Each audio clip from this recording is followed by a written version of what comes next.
And I also want to welcome you all to the Leadership Forum community. We call this an incubating leadership conversation. So it's for us to really get into leadership. Also want to remind you that we are a nonprofit organization, a 501c3, and that we are here for learning and development conversations.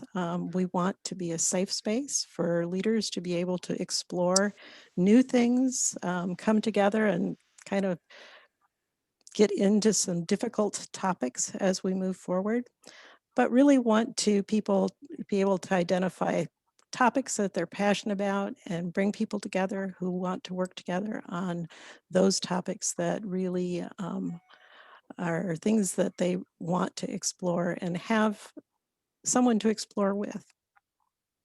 So I would ask that you do mute yourself if you are not speaking, but Mala says that she's fine with you unmuting and chiming in for questions. You can also put things in the chat if you prefer to do that. With that, I am going to turn it over to Jane, who will introduce Mala to us. Thank you. Thank you, Anne. You're Good welcome. structure. Mala, I can't stop smiling because I'm so happy to see you. And I'm happy to see everyone else too. And so I'm Jane. I'll just do this straight. Jane Rosenzweig. I don't work anywhere. That's new for me. I will not identify myself with a company name for the first time in about 30 years. So, but I'm still me, and I'm still a Leadership Forum community member, and I am doing diversity and inclusion, equity, all the letters that are needed. Trying to really figure out how I continue to do that work, which I've been doing my whole life, just in a new context. So I'm excited. I want to give, of course, I'm going to introduce you, Mala. I promise this is context. And since you know me, you know I need a fair bit of that. So thank you. But the collision of worlds is significant.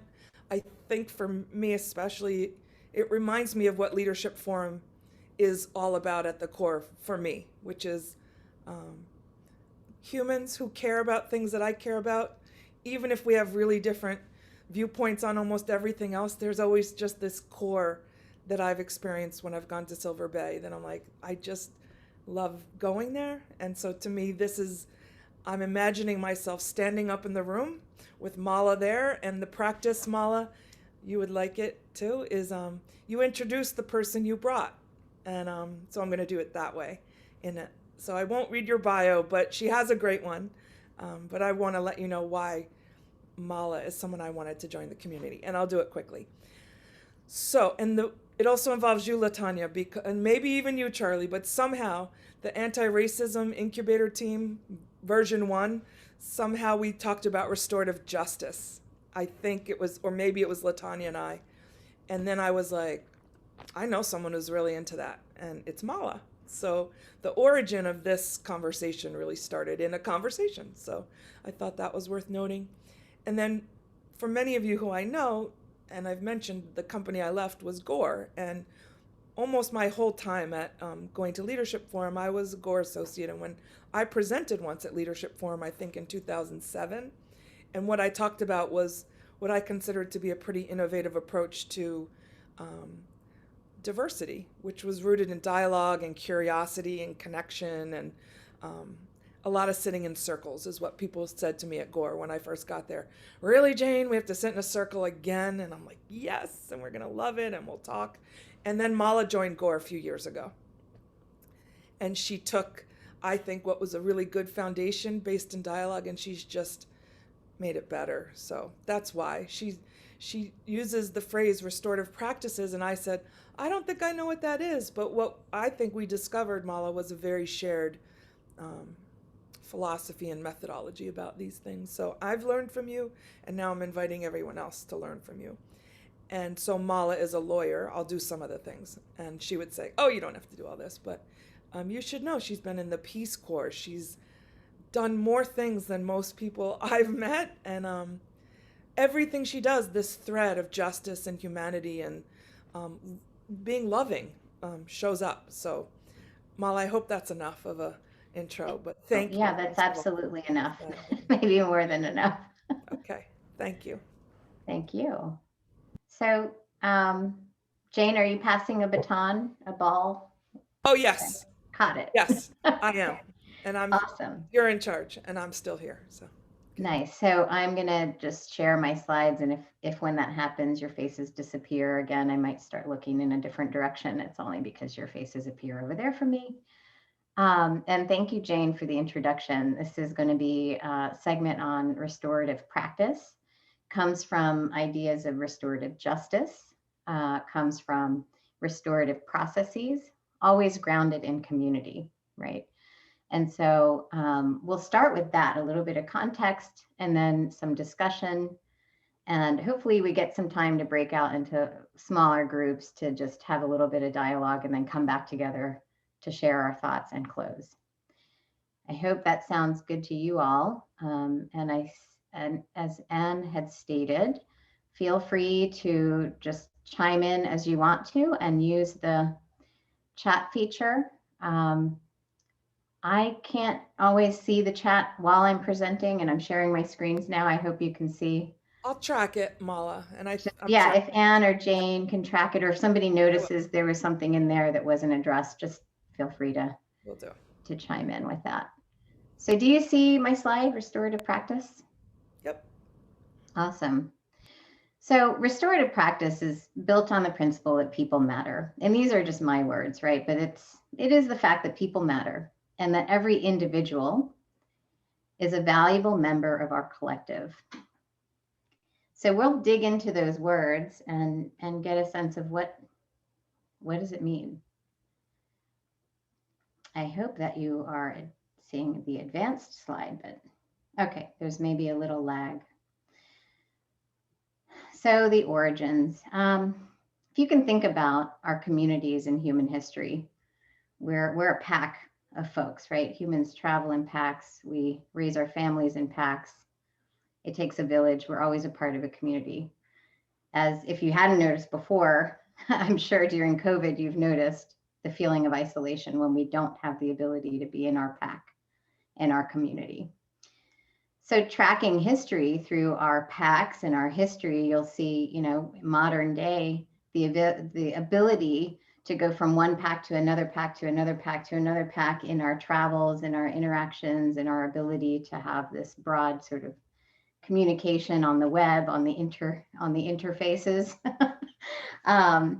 of the webs, have really created a web, right? In the sense of like you can pick and choose. And so when that happens, I think there is also this sense or need to control. The more we have become civilized, let's say, the more there has been need to control and a little bit more kind of leaning towards some communities might be dispensable, others are not.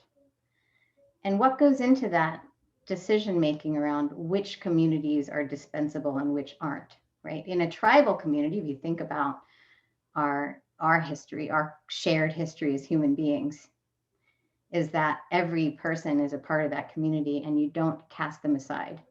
And of course, there are outcasts, and I come from a long line of Indian from India perspective. I actually just did the DNA thing, and I'm actually 100% Indian, just like so purebred Indian, all Indian. There is a sense of caste, right? Classifying people and casting some out. So this inclusive, exclusive sort of thing. But really, at our roots, if you look at native practices in New Zealand and even in South Africa to modern day, there's restorative practices around how do we approach a healthy community. And part of that is to have a realization that every person brings something to that community to make it what it is. And once we trust that each individual has the ability to do that, and we're vested in that community, not like, well, some are dispensable, some are not dispensable, then we can actually have like accountability to one another to rebuild a community. This is kind of goes also to the conversation around Black Lives Matter and policing and, how we restoration versus policing, like telling people what to do versus creating a society and a community that supports everybody. And there's a trusting relationship where we know and we trust that each one of us has the ability to be trustworthy and to be a member, right, in the community. So you'll see this sort of tribal origins. And so it's centuries old. I would never stamp my name on it. Although there have been people who do that, you know, because they've brought it to, like, I don't know if you see this, restorative justice. It's my little book of restorative justice. It's a very quick read, tiny little book. And Howard's there. He's one of the founding, you know, so-called, you can't found a tribal belief, but a person who has published on these types of topics. And he's a good place to start if you wanted Paul, to read up. I think you're going to do this, but Paul, I Yeah. just want to process wise. Paul has asked Pause. to define restorative, and you're about to, I think. So I just wanted to double check. Yeah, so we're getting there. I mean, so restorative, given the context, right? If there is a belief that we are all a community, that we're a village, what does restoration mean? Restorative could be me, and it does always begin with me, and we'll get there. But restorative justice in a community is the restoration of a community to something. To restore something, you have to realize it may have been broken. But you also should have a belief, I would think, in restoration that it can be something better. It can be something stronger, that restoration of a community is something that is a collective. It's something that we have the ability to nourish and to be a member of, but also support others in that. So these are the pillars. There's an understanding, responsibility, and healing. So there's a prophylactic piece of that, of like, how do we create a community that's thriving and doesn't necessarily need to be restored all the time because it's not breaking down all the time. But there's also this idea that, you know, growth requires pain and things do break down. We have to be flexible and realize that things are not going to be perfect all the time. It's about progression. I'll talk more about this later, but it has a lot to do also with our bodies and that practice. I'll get there. I think I see 2 comments, maybe. Do I? I just have a box here that says ... It's just 2 me. Just the more. only question was Paul asking about definition, and you're doing it. And then Okay. ignore me. I wrote something else for later. Oh, well, you want to read it? I knew you would say that. Yeah, because I forgot 2 things in introducing you. I won't go all the way back, but there's a big link between the Leadership Forum community's, I believe, working title. I don't know if it'll be exactly this, but theme of leading to repair. And that Yes. really was part of what linked us up to you. Yes. So Yeah. just wanted to throw that in the chat. So Thank you. Yeah. So leading to repair is definitely this. I mean, and so in that is kind of what I'm talking about, right? Like, so there's the recognition that something needs reparation means that you've seen something that's not perfect. And we're going to always see things that are imperfect because we're never, ever the perfect thing. But so the pillars of restoration and restoration practice, and you'll see as we move along, there's a lot of different things you can do that would fit into a definition of restorative practices, but they're all built on these main principles, right? So they're respect, trust, and care. That's respecting one another, including ourselves. And then empowered engagement, which really is about inclusive processes to build understanding, which really is the core of empathy. And how do we get there? How do we get to a place where we can say, yeah, this organization is my village, like this is my tribal place. The interconnectedness, right, means there's a responsibility. If we're all chain linked together, right, there's a responsibility of each part of that. And so there's accountability on all sides. And that's the last one, is accountability. So back to those words, right? Built on the principle that people are good and that every individual is a valuable member of our collective. People matter, right? So it's grounded in care. We should think about the impacts of our actions in that. Every individual is valuable. Again, going to the matter of a collective is a number of individuals coming together. And that when we interact with each other, there's always judgment. But can we frame it in a positive way? And that really takes respect and care. So positive judgment grounded in nurturing. Not being condescending, let's say, picking somebody up and saying, but in a coaching frame of like, how can I help you get there in a positive judgment way, right? That kind of a support in nurturing. Every individual is a member, and that is really grounded in togetherness. And the fact that, right, inclusiveness means that our community is not expendable or disposable. This is our community, and if we're committed to it, what can we do to ground ourselves in being together, right? We don't cast aside, we find ways to bring people in. And the last one is about collective, member of our collective. What is that? It's the individual and collective accountability, grounded again in community, recognizing that we have interconnectedness. So this idea of going from tribal mindset, tribal communities, and tribal doesn't mean old. Tribal exists today. I mean, I lived in Paraguay in South America for a few years in a tribal community, which was very much a community of togetherness, and decision making was a collective. It's a collective accountability. And so when I say tribal, I don't mean to say old or forgotten. Like, I mean to say together in our village. Yeah. Mala, Yeah. I wanted to share one thing about why your values alignment for Gore, which we knew already, but we're so clear because I know when I joined Gore 16 years ago, I was drawn to it in part because of the values around being a collective, a community, and also belief in the individual. And some of the participants in Leadership Forum have followed Gore because they study progressive humanistic organizations. And so you brought to life, I think, values that Gore's had for a long time that have been in tension. We would often say belief in the individual and the power of a small team or a There's collective. a lot of Gore culture that comes into this. Like, I could take these slides and really put it into the frame of Gore culture. Just connecting that dot for everyone. Definitely. And there are ways to do it in organizations. And I think Gore is full of examples of how you can, practice it and make it real. So thank you for that, Jane. It's very true. I mean, our whole idea of sponsorship, right, and having champions that support, and that's your person, your restorative person. So I wanted to just, after giving you that context and sort of my frame on it, restorative practice. What do you do in your life that's restorative? I have some pictures of myself here climbing. That's something that I do or have done, not so much more recently, but it's about balance. It's about strength. It's about recognizing your core. It's about knowing what risks you're taking and having confidence, for me.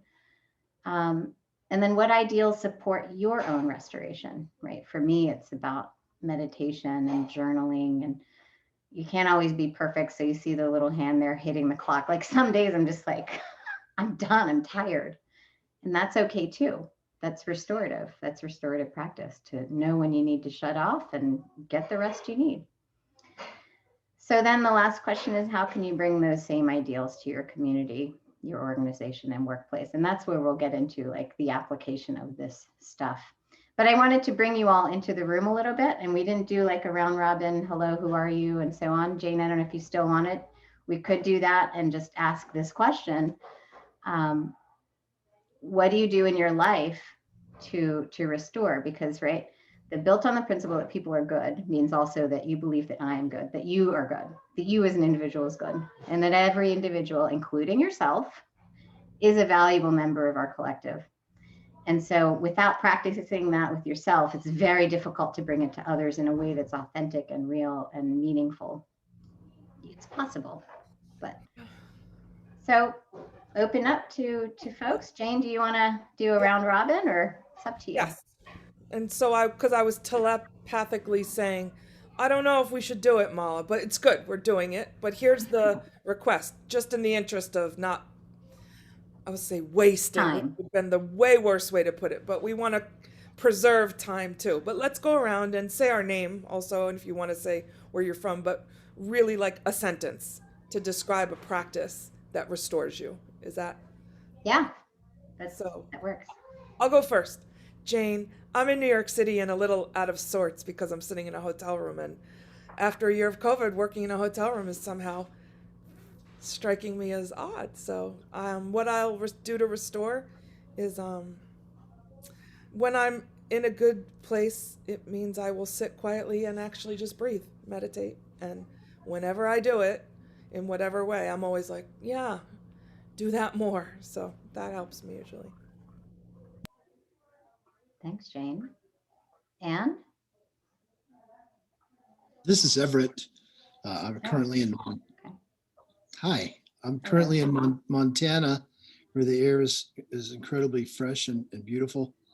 Um, I find that my most restorative practice in dealing with the clash of cultures and the challenges of a clashing world in many ways is just that hour of breath, yoga, stretching, meditation, but just 100% focus on breath for an hour a day.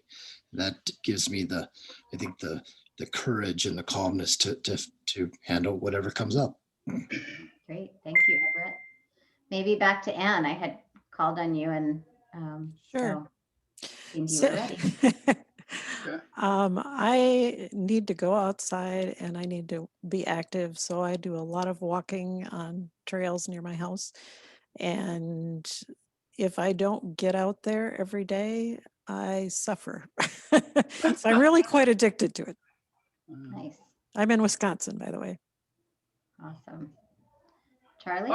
I'll go next. I'm Charlie. I'm in Orlando, Florida. I really have two practices that I've used religiously most of my life. And when I first started doing this, my family thought I was nuts. But I keep a journal, and when I sit down, I mean a really detailed journal. And when I sit down to look at that journal, I separate issues into three categories. First category is nothing, didn't learn anything, can't use it, but it's good information. The second one are negative things that I felt that maybe I triggered, things that didn't go well. And the third one, of course, is the positive side of that. And on the negative and positive side, this is where my family thought I was nuts until they figured it out. I love music, and I play music when I'm reading and analyzing my journal. And the selection of songs that I put on has a lot to do with the impact that I feel against my own values, both on the positive and negative side. So, like when I'm on the positive sides, it's all Beach Boy music and rock and roll. And when I'm on the negative side, I put some more melancholy kind of things on, and I'm always reminded of things that I've learned throughout my musical career. And the most prevalent one to apply to my restorative practice is that music has charms to soothe the savage beast. Nice. Appreciate that, Charlie. Thank you. And I just want to do just time check to make sure. Let's just tell us who you are and your practice, your restorative practice. So if you need a moment to process it, just wait till the next person, somebody else goes. So thank you, Charlie. Who's this down here for me? Garth, maybe? Hi, I'm Garth Allen. I'm at Silver Bay, New York. Spiritual life director here. For restorative practice, I like to start each day with some time in the scriptures and prayer. And then for me, it's really getting outside, whether it's hiking or being on the lake, something to be outdoors that really helps sort of set me in my space. So Awesome. thank you. Thank you. Diana, you're muted. You're on mute, Diana. Took you seriously early on to mute myself. Can you hear me now? Yes. Yes. Okay, great. Diana Brooks. I'm in the Berkshires of Western Massachusetts. And I am addicted to light and movement and quiet. And so my restorative practices involve walking outside and meditating. Awesome. Thank you, Diana. Mary?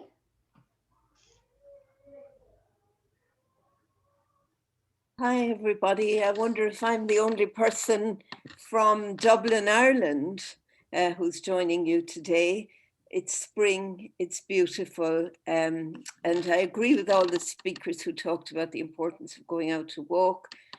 I find myself reading a good deal, and what I miss terribly is the opera from the Met, which I think had a sense of confronting issues and resolving them, but within the idea of a community of listeners and performers and artists and so on. So I do miss that, but I do love reading my poetry and my walks.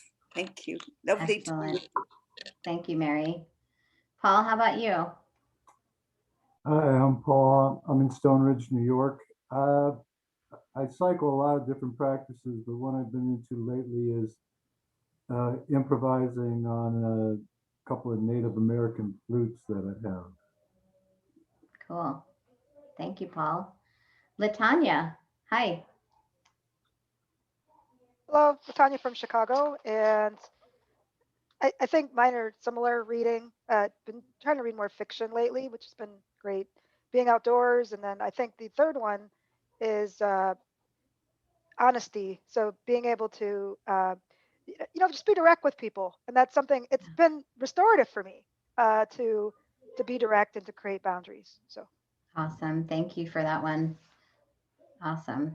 Kathy, how about you? Hi, everyone. I'll just say briefly, well, you know my name here, Kathy Bittner. I would say that I start each day with devotion. So this is the one I'm reading right now, which is really awesome. So, and that really helps sort of center me. And then it's been said before, but getting outside, love to walk and run my dog and walk with my husband, and music, like Charlie said, is a huge influence in my life and restorative. Awesome. Thank you, Kathy. Did we get Everett? I think we might have. Yes. How about Tamara? Hi. Mine would be, so Tamara Carson, I am from Wisconsin. Mine would be probably, like many, is being outside, but also reading. If I don't read every day, I feel like I'm not getting, a piece of my day is missing. So, yeah. Thank you, Tamara. Did we get Annie or Amy? I need my glasses. I'm Amy. I love to be outside and I love to exercise, and that helps me be in a restorative mindset, and I'm in Vermont. Nice. Thank you, Amy. Edward or Ed? Edward. I think for me, restorative is just taking a long drive and just thinking. Because I guess while you're driving, you're doing some type of automatic processing. So I think with the driving, it kind of calms my mind down to actually focus on those thoughts when I'm driving. So that's what I do to restore. Nice. And I'm up here in Connecticut. Thank you. Thanks, Ed. So I think what's come out of that for Bob didn't get a chance, did we? Okay. Hey, Bob. Okay. Oh, Yeah. Sorry about that. I live in Rochester, New York, and I'm chairman of the board of a non-for-profit called Elevate Rochester. I'm pouring all my energy into that as a give back phase of my life. And what we do is we identify organizations that have extremely high ethical practices and celebrate them with an award ceremony every year. Nice. Great. Thank you, Bob. Okay. Everybody I meet who's lived in Rochester says they love Rochester. So something is going on there that's good.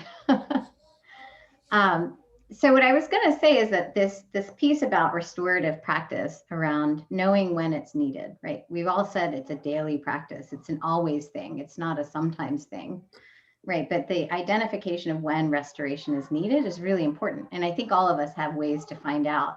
And if we ignore ourselves, we fall on our face. And that's when we know something is up and I need to do something restorative, right? And communities and organizations are the same way. If we're not constantly aware of when restoration is needed, because we know it's a daily practice, then something will happen or many things will happen to point out the fact that something's broken and needs restoration.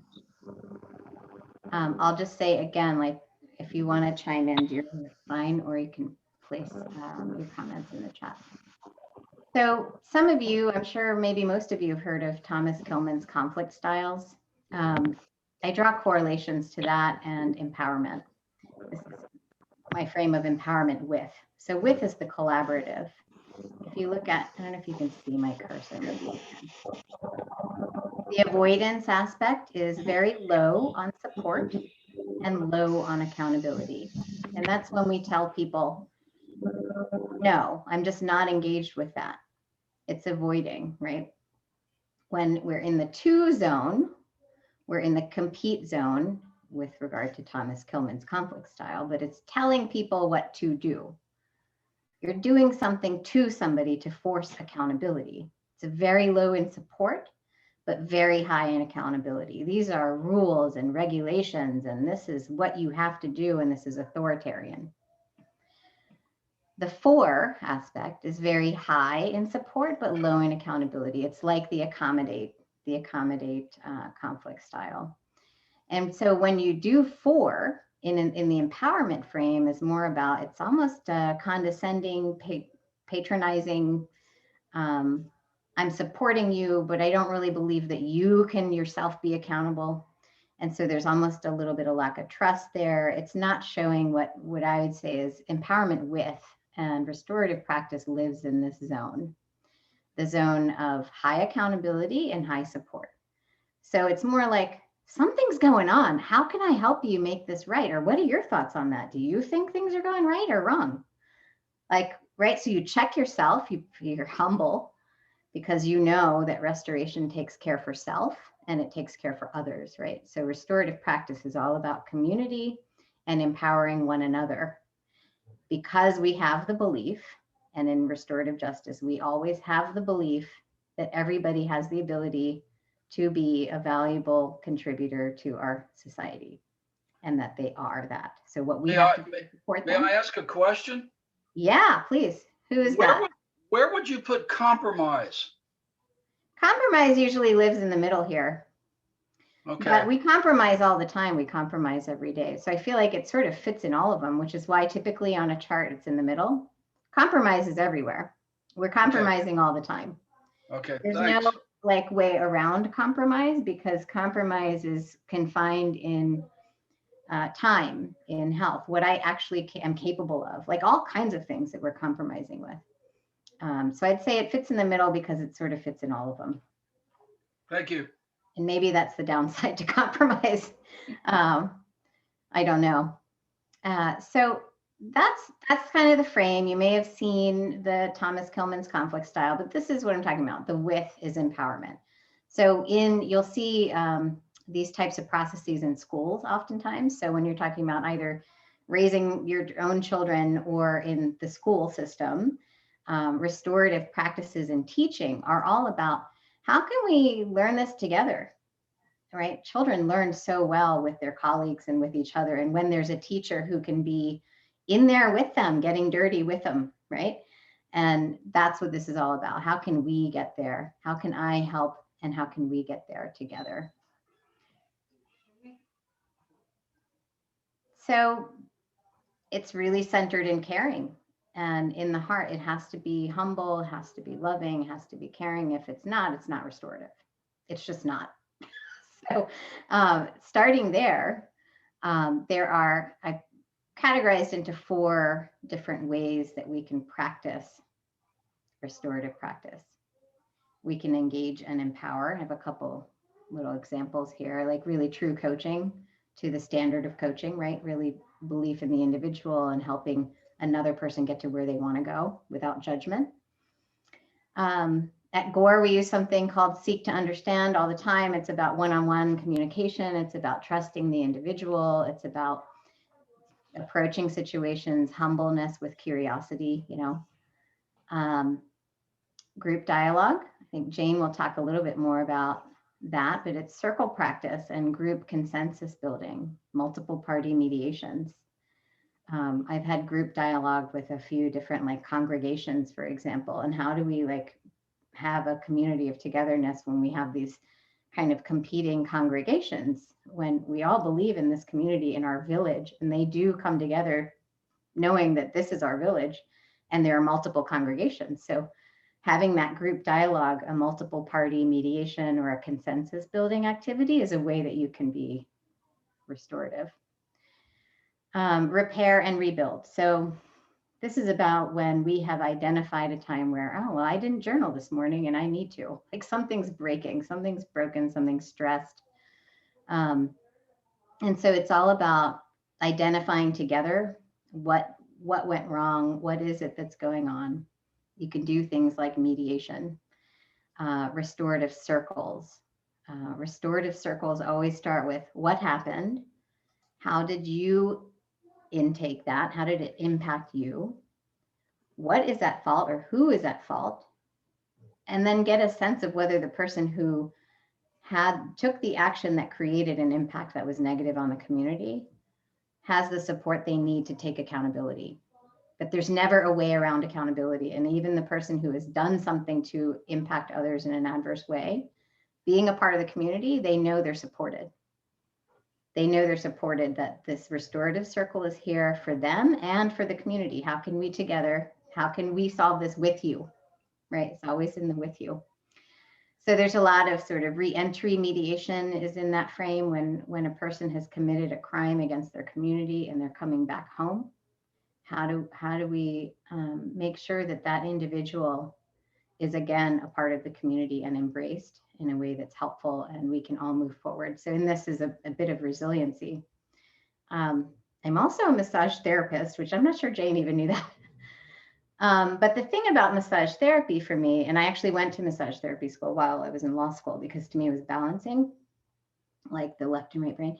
But I'll say that strength is about flexibility, right? It's about when we work out, we actually tear our muscles up, right? When we're building strength in our bodies or in our communities, we are sometimes ripping things up.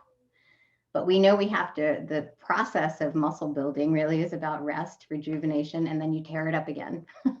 And then you rest, you rejuvenate, and then you tear it up again. And every time you grow, right? It's about resiliency. It's about moving forward. It's about understanding that there are always going to be some cracks in the foundation. But we need to identify them and know we can deal with it together. And how can we get there with one another as a community to restore and rebuild and become stronger, right? Same applies to working out, to all kinds of things, right? To our bodies and the food we eat and all that kind of stuff. So last one here is community. And there's a lot here. I'm like talking a lot. So I don't know is there anything in the chat or anything? Okay. No. I'll just keep moving since we have 20 minutes. Community practice. So you may have been part of academic circles. Like for me, it was mock trial. I'm going to go in there, I'm going to practice this case, and I feel safe and comfortable that everybody there is there to support me. And even though they're challenging, they're there for my growth. Same thing with academic circles, trust building circles, respect agreements. At Gore, we do something called BRAD, building relationships across differences. And that is a very much a community practice of, it's a place where you can slip up and say something wrong. I want to learn more about a different culture, a different kind of person, or something I don't know about, and I should be safe in that little space to ask these questions that might be naive or stupid or even harmful or hurtful, but I don't intend to be. And I want to practice my impact because I care, right? And so the building relationships across differences maybe is something that Jane and I can talk a little bit more about too. So this is, and I'll just kind of quickly go back here. This is about group dialogue. Jane, this is the Conversations for Understanding. If you want to talk a little bit about, about that. And I should have put a marker on that.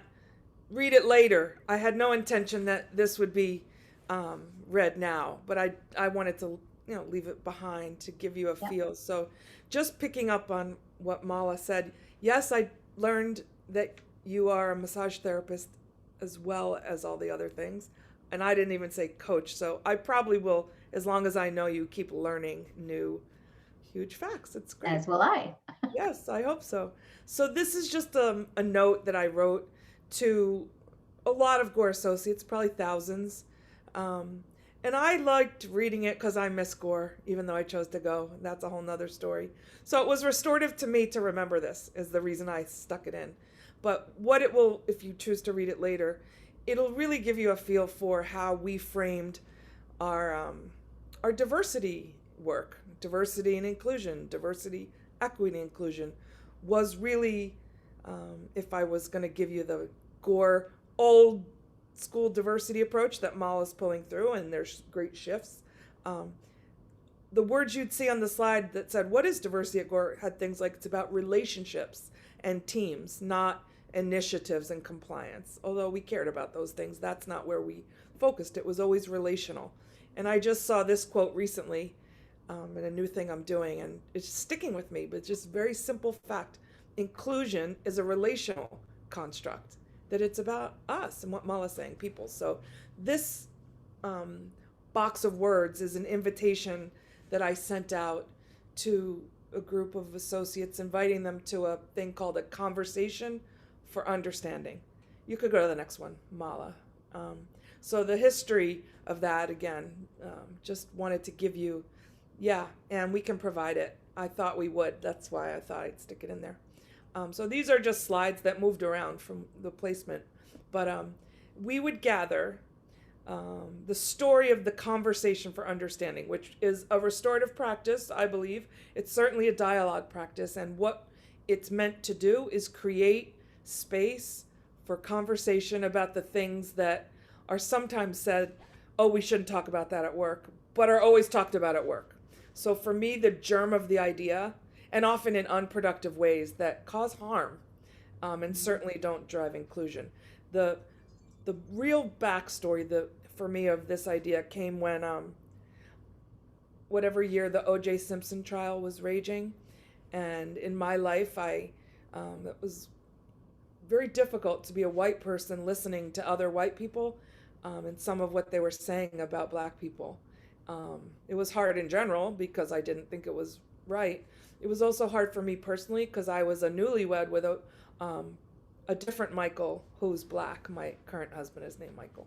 So I just learned a ton in that period, and I always thought, I wasn't a diversity practitioner at that point formally, but always thought, this is the thing teams need to do, figure out how to have healthy conversation about these most divisive, if you will, or intractable topics. So we did that, and we tried it for the first time. So I never did it at Chase. I wasn't brave, and I don't think it would have worked, to be honest. But in this context of Gore, and in this context of our diversity strategy that was grounded in these, ideas, we piloted something, and I labeled it Conversation for Understanding, race. And the event in the news that was the impetus was Obama's first election. So this was 2008 and 9, and we got in a circle and sort of didn't debate the politics of it. That's the other reason I wanted to share this, because it's quite even harder now to keep the framing was about, we're not here to talk about the election or even any issue, but what's the impact on our associates, particularly on our Black associates in this case, when there may be conversation about Obama or having a Black president that are harmful or were hurting, and there was no good way to talk about it. So we continued it, the pilot worked, and we continued to do this, and it became in the system for years. When something would happen, I'd be thinking it, but I'd often then get someone from one of our teams or plants would say, are we gonna do a conversation for understanding about the Pulse nightclub shooting that happened in Florida was one. Trayvon Martin's murder was one. And then we had a mechanism so that we could use that I think it was never a large number of people who came, but it was always a circle. And it could be a circle of 10 to 30. And what we were able to do was grow in these pockets. And I found it transformative personally, but more importantly, what we were able to see was repair around a white person named Jane Gardner, who I contracted with to share this. This stuck with me when she said to a colleague, and they had worked together for years. Jane is white woman, and the other woman is Beth.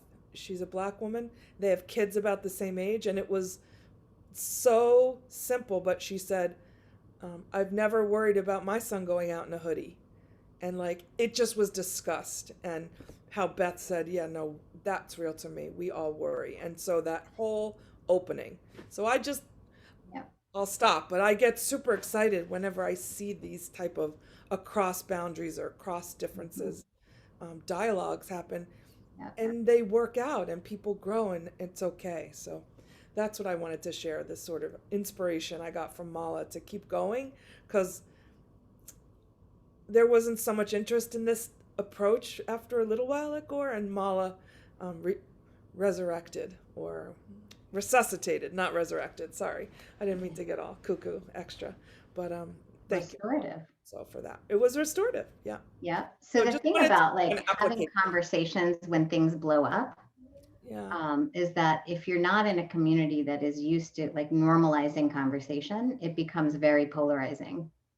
So I think maybe what Jane had felt was there was something slipping in the organization where normalizing communication and learning from each other, this whole like community building was missing. That building relationships across differences, that it's okay to talk about our viewpoint. It's okay to talk about when we're hurt, and that's okay. It's normalized. You can't only just do it when you think like something's blown up, something's happened, and there's like massive injury and trauma, because it's not then normalized, right? So then it becomes more, it can be more polarizing. So you've got to like balance these repair and rebuild with prophylactic stuff, like things we do every day with one another, whether it's coaching or providing resources for having difficult conversations or building relationships across differences and really valuing relationship building. So we're getting, there's so many things. I was going to talk about Samoan Circle a little bit too, but we've got like 10 minutes. Samoan Circle is a way to have group participatory brainstorming without judgment. And you can probably Google it, search it up. There's a lot of stuff out there on Samoan Circle.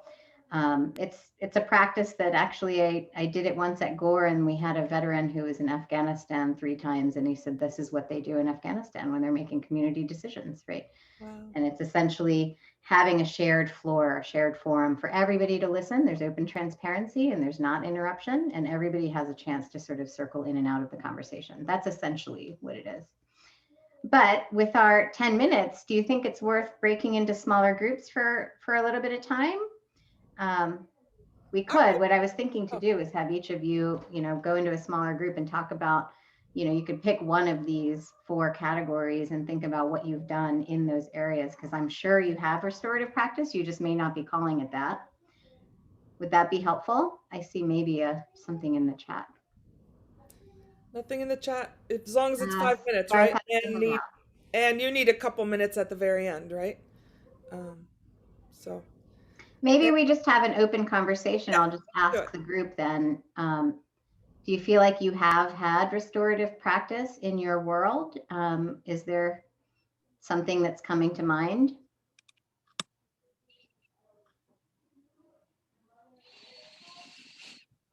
Latonya had to head out too. This is Paul. I'm part of a men's group. We have a practice called cleaning it up. And what cleaning it up is similar, I think, to the process you were describing before, is talking about as factually as possible what happened, then how the person speaking, how they responded to it, what they felt, and then a request for what they'd like to see going forward.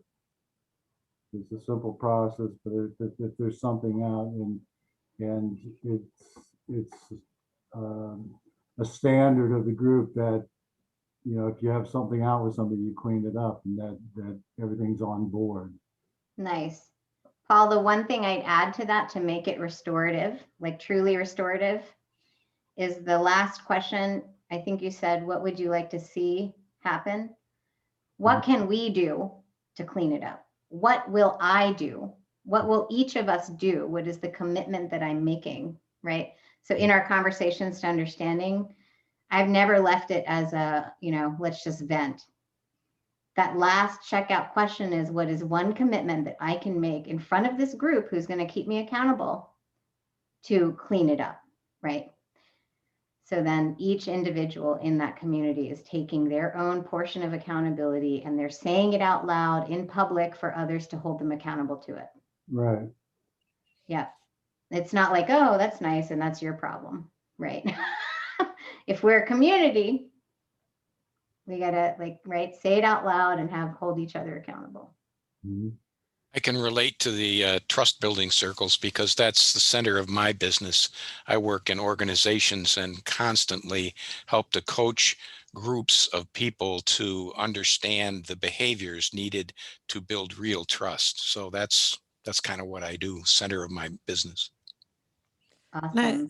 I think that's one of the things that I've seen get in the way of people being able to take steps is how do you get to a level of trust where you can actually open up the dialogue?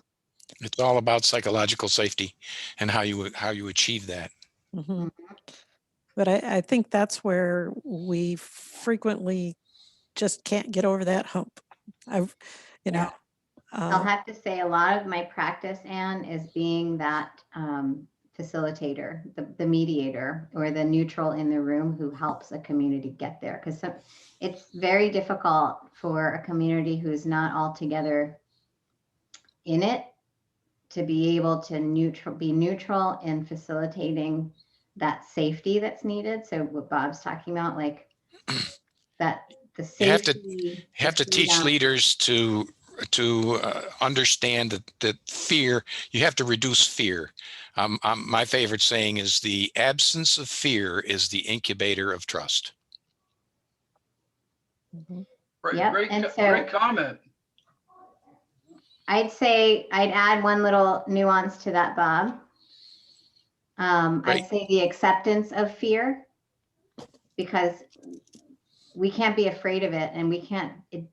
That is almost it's on the low end of it's the support, but not the width. So the width would say understanding fear and acknowledging fear, and how can we move past it together?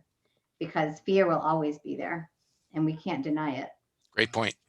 Yeah. I think I can also relate to the trust building circles. My last corporate career was at NBC Universal Studios here in Orlando. I spent about 9.5 years there, and the original leadership team that came into Orlando from California was like 1,000% white males, and there was no diversity of any kind. And to settle here in Orlando, and I'm proud of living in the Orlando area, we're the most diverse community, even though we're surrounded in the state of Florida by people that are anything but diverse.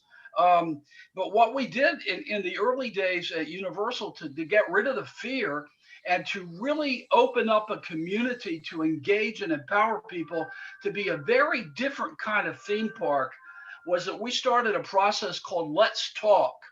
And it started from the top down, but it now operates today, 30 years later, from the bottom up. And leaders at all levels in that organization are required mandatory as part of their compensation and their performance measurations to initiate Let's Talk meetings almost all the time. So I can so relate to that trust building circle. And we actually absolutely dealt with every issue that you've addressed today, Mala. So I thank you for that. That's great. So that normalizing thing, that let's talk. Yeah, that was kind of restorative to me. I'm sorry. If you look at that left side, engage and empower and community building, it's really the prophylactic stuff. The thing that we day to day, we got to keep doing it so that when shit hits the fan, we can have a group dialogue and we can identify, repair, and rebuild. Because you can't do this right side without the left. You You can. It's just going to be harder. It's going to take longer, and it's more potentially polarizing, inviting a bomb without having the ability to support the fact that growth is painful.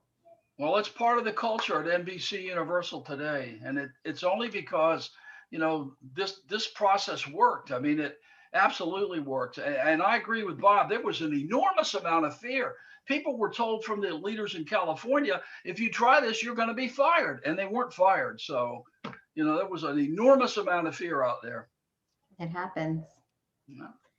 Well, so Anne, I want to give you opportunity because we have like just a few minutes left in our time.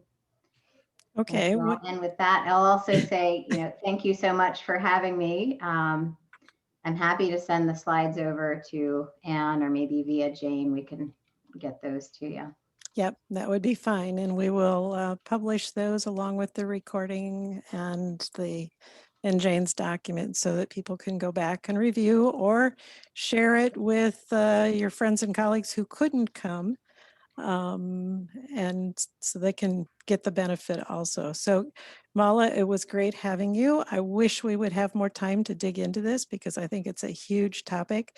But as Jane pointed out, it does relate to leading to repair, which is the theme of our community summit. So just a couple things I wanted to remind you of before we say goodbye, and that is on April 28th, we have another of these incubating leadership conversations. This one's going to be on advancing student leadership. Our education leadership lab team is running pilots in schools where educators and students work together to develop student leadership programs. And we're going to have some of the students there. They're going to talk about the amazing work that they've been doing and have some of the young people so we can get inspired by some of these leaders of tomorrow, or actually they're leaders today already. And then did want to mention leading to repair. Coming up in June, 4 weeks of 1-hour sessions, full days on the 14th and 15th. Still putting together the final agenda for that, but more of the same of exactly what Mala's been talking about is how do we, after 2020, put our world back together? How do we deal with the things that have been disrupted by COVID, by the social justice issues we've found? So all of those things coming up. Also want to remind you that the Leadership Forum provides all of this programming for free online. And because of that, we rely on memberships and donations in order to survive and pay our bills. So if you want to become a member, if you see value in what you are seeing, please go to the website, the Leadership Forum community.org, and check out the things that are going on. And also, if you're moved to become a member, we would be delighted. And that was all I have to say. We will stay on for a couple more minutes just in case people want to chime in and talk a bit. Otherwise, have a great day, and we hope to see you again. Thank you, Anne. Thank you, everybody. Thank you, Mala. Thank you, Jane. Thank you. Really. Good to see familiar faces.